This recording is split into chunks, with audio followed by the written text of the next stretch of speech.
Hello दोस्तों, तो स्वागत है आपके आज के वीडियो में। आज हम आप लोगों को कराने जा रहे हैं बिहार बोर्ड का पॉलिटिकल साइंस। जी हाँ, बिहार बोर्ड एनुअल एग्जाम और सेंट्रल एग्जाम के व्यू से आपके राजनीतिक शास्त्र का जो इंपॉर्टेंट क्वेश्चन है वो क्वेश्चन हम यहाँ लेके आए हैं।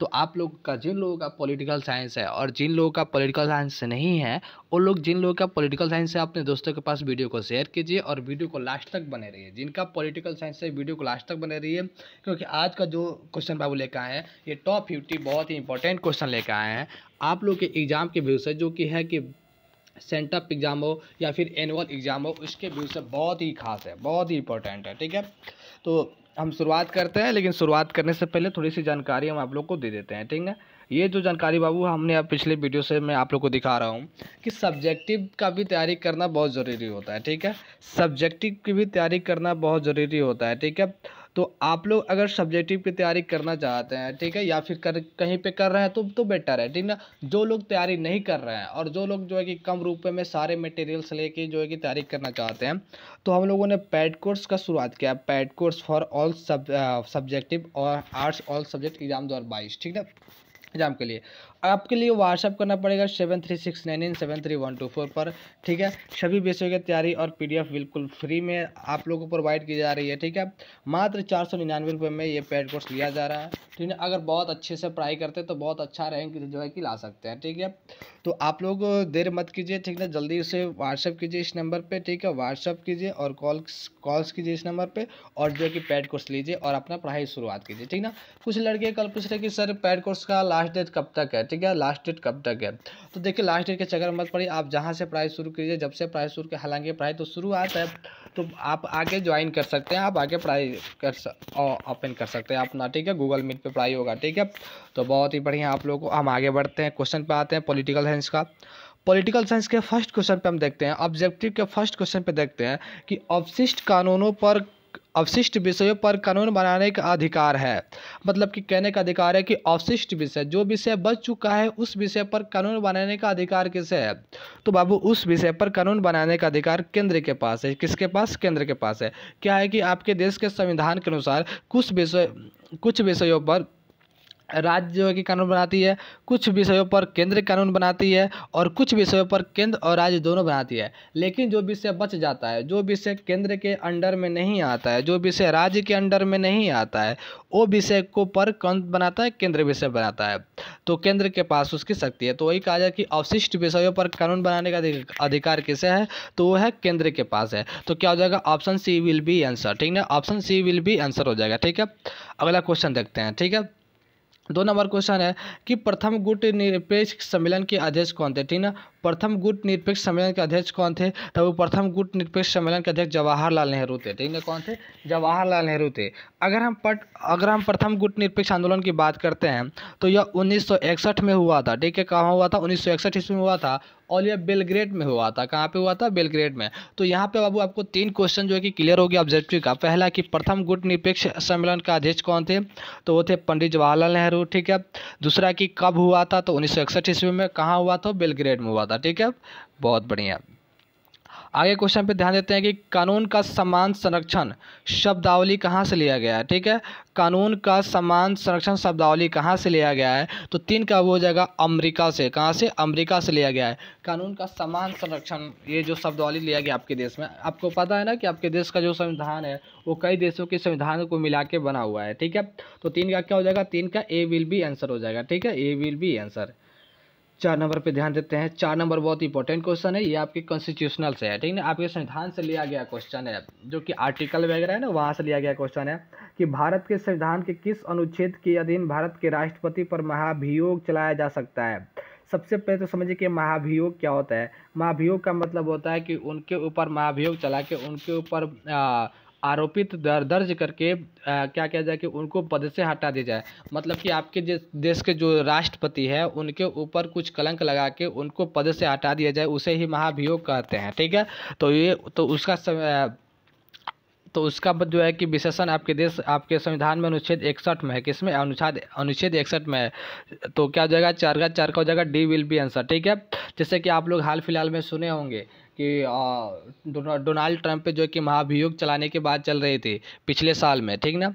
तो राष्ट्रपति पे क्या चलता है, राष्ट्रपति पे महाभियोग चलता है, ठीक है। आगे चलते हैं, 5 नंबर क्वेश्चन पे ध्यान देते हैं कि यूरोपीय संघ की स्थापना कब हुई थी। यहाँ पे संघ लिखना मिस्टेक हो गया बाबू, यूरोपीय संघ की स्थापना कब हुई थी। तो आप लोगों को बता दें कि यूरोपीय संघ की स्थापना 1992 ईस्वी में हुई थी। कब हुई थी, 1992 में हुई थी, 1992 ईस्वी में हुई थी। हालांकि इसका शुरुआत 1949 से ही हो चुका था, ठीक ना, लेकिन 1992 will be done, B will be answer, ठीक है। अगले क्वेश्चन पे ध्यान देते हैं 6 नंबर, मनुष्य स्वतंत्र उत्पन्न होता है, ठीक ना, किंतु सर्वत्र वह बंधनों से बंधा हुआ है, किसने कहा था, ठीक है। कि मनुष्य स्वतंत्र उत्पन्न होता है, किसने कहा था कि मनुष्य जो है कि स्वतंत्र उत्पन्न होता है किंतु सर्वत्र वह बंधनों से बंधा हुआ है। तो आप लोग को हम बता दें बाबू कि इसको रूसो ने कहा था, किसने कहा था, रूसो ने कहा था। Option C will be answer, क्या हो जाएगा, option C will be answer हो जाएगा, ठीक है। विधान परिषद का सदस्य निर्वाचित होने के लिए न्यूनतम आयु क्या है। विधान परिषद का सदस्य निर्वाचित होने के लिए जो है कि न्यूनतम आयु क्या रखा गया है। तो इसका आंसर हो जाएगा वो डी विल बी आंसर, क्या हो जाएगा, डी विल बी आंसर। 30 वर्ष रखा गया है, 30 वर्ष इसका रखा गया आंसर, ठीक है। चलिए 8 नंबर क्वेश्चन देखते हैं कि 8 नंबर क्वेश्चन है कि उल्फा एक आतंकवादी संगठन है। क्या है, उल्फा एक आतंकवादी संगठन है। ये कहाँ का आतंकवादी संगठन है। तो बाबू को बता दें कि यह भारत का आतंकवादी संगठन है। कहाँ का, यह भारत का आतंकवादी संगठन है। जैसा कि आप लोगों को पता है कि लिट्टे कहाँ का है, श्रीलंका का। ये क्वेश्चन पूछता है बाबू कि लिट्टे आतंकवादी संगठन कहाँ का है। तो लिट्टे आतंकवादी संगठन श्रीलंका का है। अल कायदा पाकिस्तान का है। तालिबान अफगानिस्तान का है। उल्फा उसी तरह भारत का है आतंकवादी संगठन, ठीक है। चलिए 9 नंबर क्वेश्चन देखते हैं कि वन लाइब्रेरी शीर्षक पुस्तक के लेखक कौन है, ठीक है। 9 नंबर क्वेश्चन का ऑप्शन है कि वन लाइब्रेरी शीर्षक पुस्तक के लेखक कौन है। तो आपका ऑप्शन हो जाएगा J.S. मिल है। कौन है, J.S. Mill. Option A will be answer, ठीक है। क्या हो जाएगा, option A will be answer, ठीक है। चलिए आगे क्वेश्चन पे ध्यान देते हैं 10 नंबर कि साफ्टा समझौते पर किस वर्ष हस्ताक्षर हुए हैं। साफ्टा समझौते पर किस वर्ष हस्ताक्षर हुए हैं, 10 विल बी आंसर।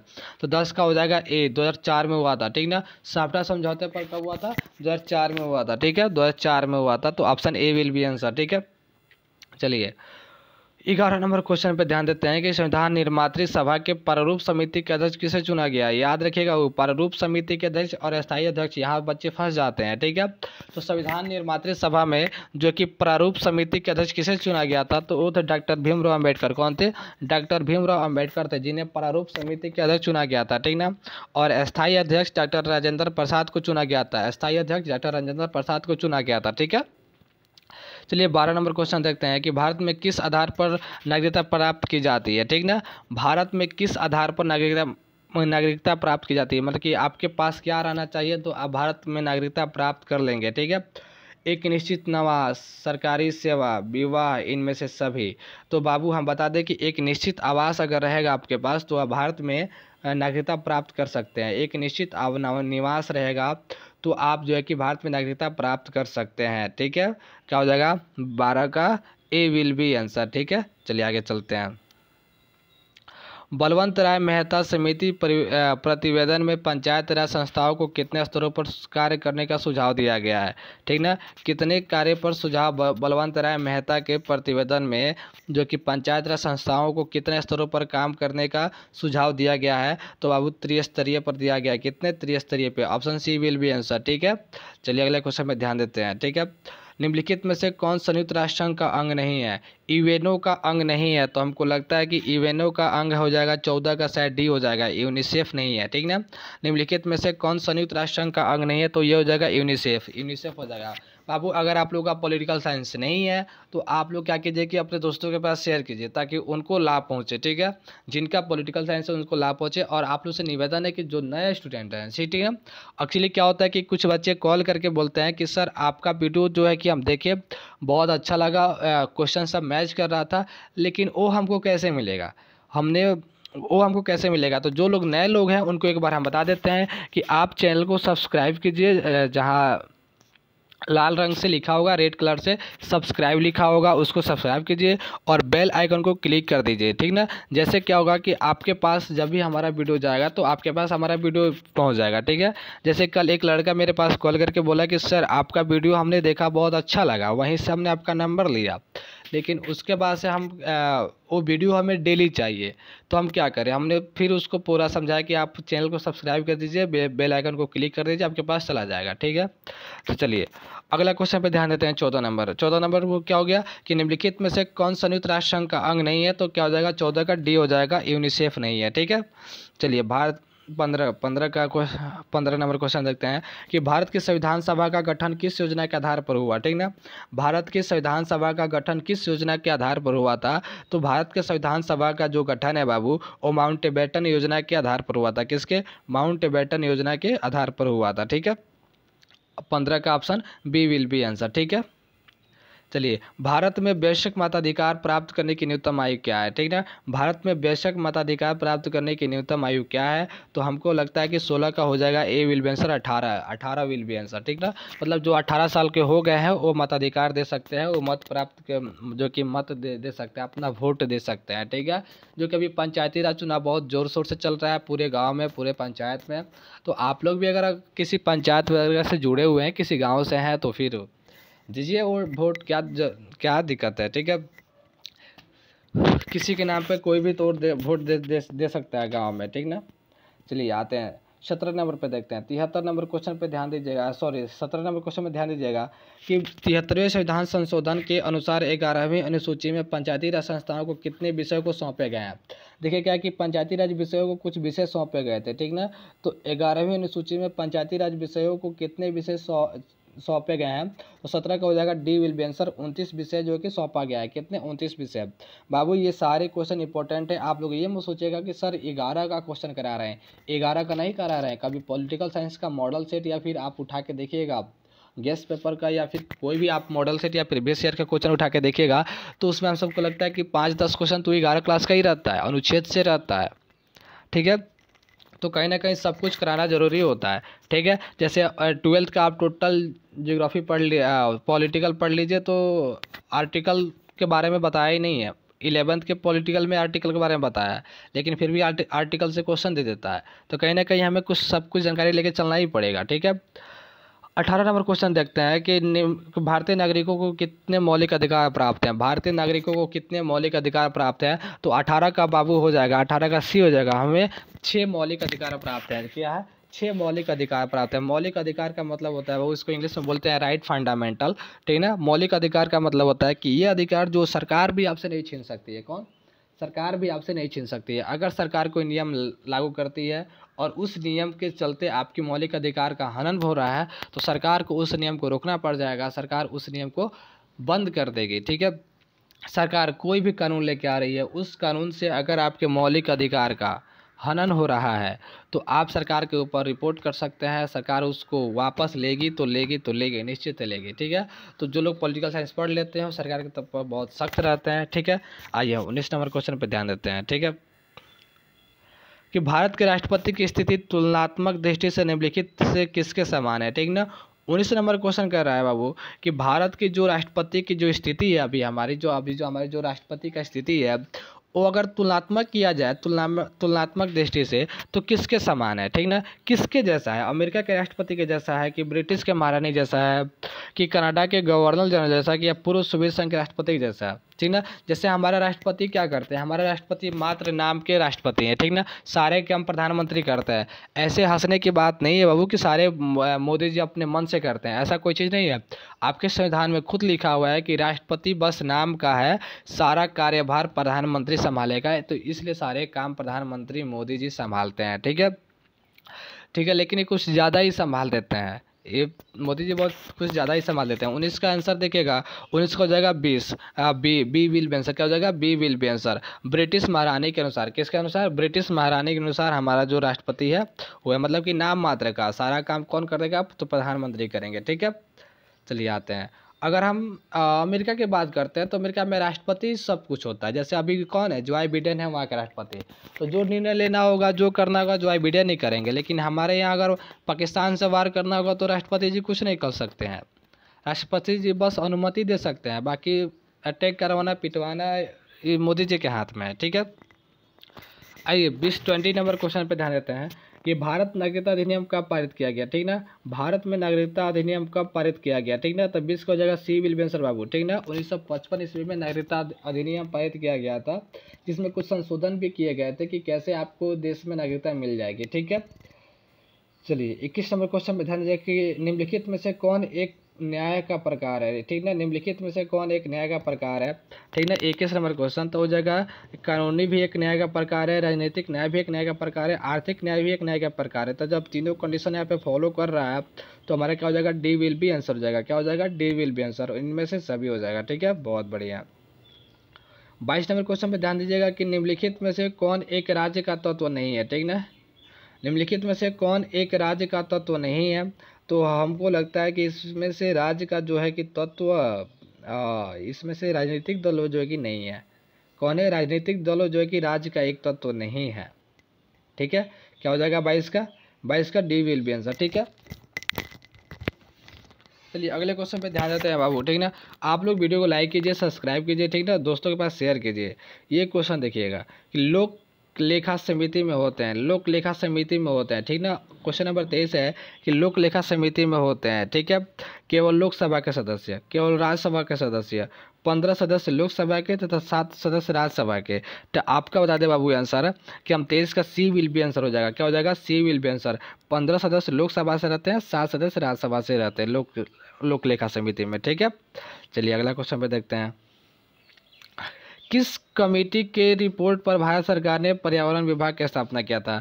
जो भारत में का जो पर्यावरण विभाग की स्थापना हुआ था वो किस कमेटी के अनुरूप हुआ था, तो 24 का आपका हो जाएगा डी, स्वर्ण सिंह कमेटी। ये पूछता है बाबू, क्वेश्चन पूछता है, स्वर्ण सिंह कमेटी से जो है कि पर्यावरण विभाग का स्थापना किया गया था, ठीक है।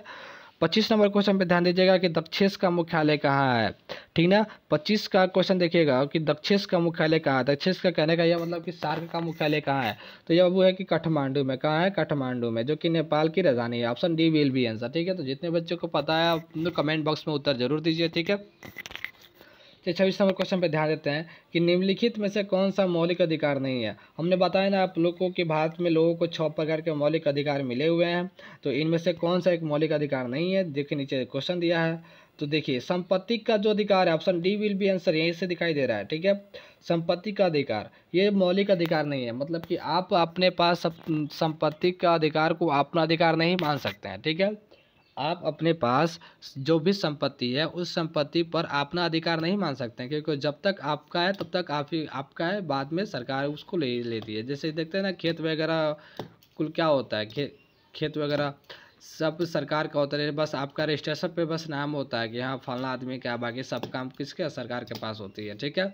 सरकार जब चाहती है तब खाली करवा देती है, जब चाहती है तब तो घर तोड़वा देती है, ठीक है। तो संपत्ति पर कुछ निजी अधिकार नहीं होता है, संपत्ति पर सरकार का अधिकार होता है, इसे कानूनी अधिकार होता है, ठीक है।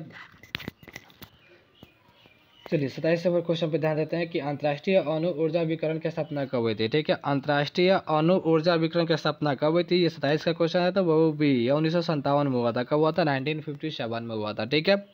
चलिए अगला क्वेश्चन देखते हैं 28 नंबर। भारत के प्रधानमंत्री को क्या किया जाता है, नियुक्त किया जाता है कि मनोनीत किया जाता है कि निर्वाचित किया जाता है कि इनमें से कोई नहीं। तो बता दें बाबू कि भारत के प्रधानमंत्री को निर्वाचित किया जाता है। क्या किया जाता है, निर्वाचित किया जाता है, मतलब कि उनको चुन के लाया जाता है। जैसे हमारे मोदी जी को चुन के लाया गया है ना, पूरा वोटिंग पड़ा, 353 पूरा सीट दिया गया है इनको, ठीक है। चलिए 29 नंबर क्वेश्चन पे ध्यान दीजिएगा। विश्व अहिंसा दिवस किस तिथि को मनाया जाता है, ठीक ना। विश्व अहिंसा दिवस किस तिथि को मनाया जाता है, ठीक ना। तो बाबू बता दें कि विश्व अहिंसा दिवस 2 अक्टूबर को मनाया जाता है, ठीक है। कब 2 अक्टूबर को। आपको पता नहीं कि 2 अक्टूबर 1869 महात्मा गांधी जी का जन्म दिवस था, ठीक ना, जन्म हुआ था, तो उसी के आधार पर मनाया जाता है, ठीक है। चलिए 30 नंबर क्वेश्चन पे ध्यान देते हैं। संवैधानिक विषयों पर निर्णय देने के लिए कम से कम सर्वोच्च न्यायालय के कितने न्यायाधीशों की बेंच होनी चाहिए, ठीक ना। 30 नंबर क्वेश्चन ध्यान सुनिएगा कि संवैधानिक विषयों पर निर्णय देने के लिए कम से कम सर्वोच्च न्यायालय को कितने न्यायाधीशों की बेंच होनी चाहिए, ठीक ना। तो 30 का बाबू आपका ऑप्शन हो जाएगा डी, 5 से या 5 से अधिक, 5 या 5 से अधिक। ऑप्शन डी विल भी आंसर हो जाएगा, ठीक ना, 5 या 5 से अधिक हो जाएगा, ठीक है। 31 नंबर क्वेश्चन पे ध्यान दीजिएगा। 31 नंबर क्वेश्चन है कि राज्यसभा के सदस्य के लिए न्यूनतम आयु क्या है, ठीक है। 31 नंबर क्वेश्चन है कि राज्यसभा के सदस्य के लिए न्यूनतम आयु क्या है, 31 नंबर क्वेश्चन। तो ये हो जाएगा बी, 30 वर्ष, ठीक है। क्या हो जाएगा, 30 वर्ष हो जाएगा, ठीक है। चलिए विश्व महिला दिवस कब मनाया जाता है? 32 नंबर क्वेश्चन है कि विश्व महिला दिवस कब मनाया जाता है, ठीक है। 32 नंबर है कि विश्व महिला दिवस कब मनाया जाता है, तो हो जाएगा बी, 8 मार्च को मनाया जाता है। कब मनाया जाता है? 8 मार्च को। तो सबको पता होना चाहिए कि 8 मार्च को विश्व महिला दिवस मनाया जाता है, ठीक है। चलिए अगला क्वेश्चन में ध्यान देते हैं, 33 नंबर क्वेश्चन। 33 नंबर क्वेश्चन होगा, किस नगर निगम के मेयर को क्या चुनाव करता है? किसी नगर निगम के मेयर का चुनाव कौन करता है, ठीक है। तो 33 का हो जाएगा आपका जी, सी, जनता करता है। नगर निगम के मेयर का चुनाव कौन करता है? जनता करता है, ठीक है। चलिए तो 34 नंबर क्वेश्चन में देते हैं कि भारतीय संविधान में समवर्ती सूची की प्रेरणा कहाँ से ली गई है, ठीक है। भारतीय संविधान में समवर्ती सूची की जो प्रेरणा ली गई है वो कहाँ से ली गई है? तो ऑस्ट्रेलिया से ली गई। कहाँ से? वो ऑस्ट्रेलिया से ली गई है। हमारे देश में समवर्ती सूची की जो प्रेरणा है वो जो ऑस्ट्रेलिया से ली गई है, ठीक है। 35 नंबर क्वेश्चन पे ध्यान देते हैं। 35 नंबर क्वेश्चन है कि भारत और चीन के बीच पंचशील समझौता का हस्ताक्षर किस वर्ष हुआ था, ठीक ना। किस वर्ष हुआ था? 35 में, ठीक ना। कि भारत और चीन के बीच जो पंचशील समझौता हुआ था वो किस वर्ष हुआ था? तो 1954 में हुआ था। कब हुआ था? 1954 में हुआ था, ठीक है। दक्षेस का पहला सम्मेलन कहाँ हुआ था? किस देश में हुआ था? दक्षेस मतलब कि सार्क का जो है कि पहला सम्मेलन कब हुआ था? तो हुआ था बाबू ढाका में, यानी कि बांग्लादेश की राजधानी है ढाका, तो बांग्लादेश में हुआ था। Option B will be answer. 36 का हो जाएगा option B will be answer, ठीक है। आते हैं 37 नंबर क्वेश्चन पे, ठीक है। 37 नंबर क्वेश्चन है कि किसी भी राज्य की विधानसभा की अधिकतम अनुग्रह सदस्यों की संख्या सीमा क्या है? किसी भी देश की जो विधानसभा का जो अधिकतम जो सदस्यों की जो संख्या है वो कितना है? तो वो 500 सदस्य। क्या होगा? 500 सदस्य होगा। 37 का क्या होगा? सी विल बी आंसर, ठीक है।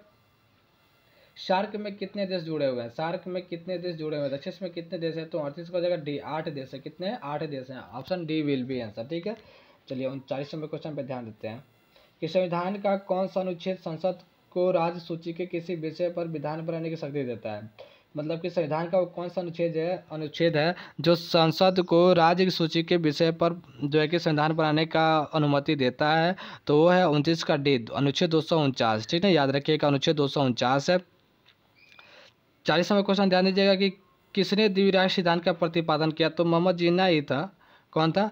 द्विराष्ट्र सिद्धांत का कौन था? जिन्ना था। इसने क्या किया था कि द्विराष्ट्र सिद्धांत दिया था कि मतलब कि भारत और पाकिस्तान अलग अलग देश है। ये तो देखिएगा सी नंबर ऑप्शन है, जिन्ना मार दीजिएगा आंसर, ठीक है। अगला क्वेश्चन देखते हैं 41 नंबर क्वेश्चन, ठीक है। 41 नंबर क्वेश्चन है कि भारत मुख्यतः एकात्मक राज्य है, इसके विचार का प्रतिपादक किसने किया था, ठीक ना। 41 नंबर क्वेश्चन है कि भारत एकात्मक राज्य है, इसका विचार का प्रतिपादन किसने किया था? तो डी बसु ने किया था। किसने? डी बसु ने। Option A will be answer, ठीक है। चलिए 42 नंबर क्वेश्चन में ध्यान दीजिएगा कि मनरेगा कार्यक्रम की शुरुआत किसके शासनकाल में हुई है, ठीक ना। मनरेगा कार्यक्रम की शुरुआत किसके शासनकाल में हुई है? 42। तो 42 को जगह सी, हमारे मनमोहन सिंह की जब कार्यकाल थी तो उस समय ये मनरेगा कार्यक्रम शुरू किया गया था, ठीक है। चलिए 43 नंबर क्वेश्चन पे ध्यान देते हैं। यह क्या है? 43 नंबर क्वेश्चन है संघात्मक ढांचे के लिए अपरिहार्य लक्षण है, ठीक ना। संघात्मक ढांचे के लिए अपरिहार्य लक्षण है तो इसको हो जाएगा इनमें से सभी। क्या हो जाएगा? इनमें से सभी हो जाएगा। ऑप्शन ध्यान से पढ़िए और तब पता चलेगा कि इनमें से सभी हो जाएगा, ठीक है। ये देखिएगा भारत और पाकिस्तान के बीच कारगिल युद्ध कब हुआ था, ठीक ना। भारत और पाकिस्तान के बीच कारगिल युद्ध कब हुआ? तो हुआ था 1999 में। क्या हो जाएगा? 1999। 44 से क्या हो जाएगा? सी विल बी आंसर, ठीक है। चलिए 42 नंबर क्वेश्चन देखते हैं कि 1972 में शिमला समझौता किन दो देशों के बीच हुआ, ठीक ना। शिमला समझौता किन दो देशों के बीच में हुआ? तब बाबू हो जाएगा आपका भारत और पाकिस्तान के बीच में हुआ था, ठीक है। भारत और पाकिस्तान के बीच में हुआ था, ठीक है। भारत और Pakistan, B will be answer. 45 का क्या हो जाएगा? बी विल बी आंसर, ठीक ना। 66 में क्वेश्चन देखते हैं कि संविधान निर्मात्री सभा में उद्देश्य प्रस्ताव किसके द्वारा प्रस्तुत किया गया, ठीक ना। उद्देश्य प्रस्ताव जो है कि किसके द्वारा प्रस्तुत किया गया? तो वो थे जवाहरलाल नेहरू। किसके द्वारा? जवाहरलाल नेहरू। 46 का क्या हो जाएगा? 46 का ए विल बी आंसर हो जाएगा, ठीक है। 47 नंबर क्वेश्चन पे ध्यान देते हैं कि केशवानंद भारतीयवाद में सर्वोच्च न्यायालय ने किस विषय पर निर्णय दिया था? तो 47 का आपका हो जाएगा सी विल बी आंसर हो जाएगा, ठीक है। जो कि संसद संविधान के मूल ढांचे को संशोधित नहीं कर सकती है, ठीक है। मूल ढांचे को संशोधित नहीं कर सकती है संसद। 48 नंबर क्वेश्चन पे ध्यान दीजिएगा कि मुख्य चुनाव आयुक्त तथा अन्य चुनाव आयुक्तों की नियुक्ति किसके द्वारा की जाती है, ठीक ना। तो मुख्य चुनाव आयुक्त और अन्य जो चुनाव आयुक्त है उसके राष्ट्रपति करता है। कौन करता है? राष्ट्रपति करता है, ठीक है। 49 नंबर क्वेश्चन पे ध्यान देते हैं कि संविधान संशोधन किस वर्ष हुआ था, ठीक ना। संविधान संशोधन किस वर्ष हुआ था? 49 का। तो संविधान संशोधन आपका हुआ था जो है कि 19 क्वेश्चन ही उल्टा, क्वेश्चन था कि प्रथम संविधान संशोधन किस वर्ष हुआ है, ठीक ना। प्रथम संविधान संशोधन किस वर्ष हुआ है, तो बाबू 1951, ठीक ना, 1951 ईस्वी में। कब हुआ था, 1951 ईस्वी में। बाबू हम एक बार और आप लोग को रिमाइंड कर दे रहे हैं, ठीक ना, एक बार हम आप लोग को याद दिला दे रहे हैं कि हम लोग के द्वारा जो कि पेड कोर्स स्टार्ट किया गया है, ठीक ना, जो कि आप लोग को गूगल मीट पर पढ़ाई कराया जाएगा, ठीक ना, या फिर एक ऐप पे हम लोग आप लोग को पढ़ाएंगे, ठीक ना। सारे वीडियो लेक्चर और सारे नोट्स, सारे मटेरियल्स जो है कि दिए जाएंगे, ठीक ना, चैप्टर वाइज, ठीक है।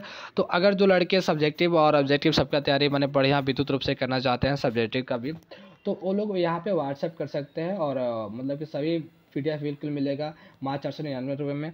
अगर आप लोग जो कि एडमिशन नहीं लेना चाहते हैं, जैसे कि क्या होता है कि कहीं पर पढ़ाई कर रहे हैं, एडमिशन नहीं लेना चाहते हैं, तो आप लोग केवल नोट्स का भी ले सकते हैं, कि ठीक ना, केवल नोट्स सारे विषयों का ले सकते हैं। नोट्स का आपको पता, आप लोग को पता है, ठीक ना, आप हमसे नोट्स ले सकते हैं, जो कि हैंड राइटिंग नोट्स जो है कि ले सकते हैं, ठीक ना। हैंड राइटिंग नोट्स का है बाबू, एक सब्जेक्ट का मात्र 50 रुपये। कितने का, एक सब्जेक्ट का मात्र 50 रुपये।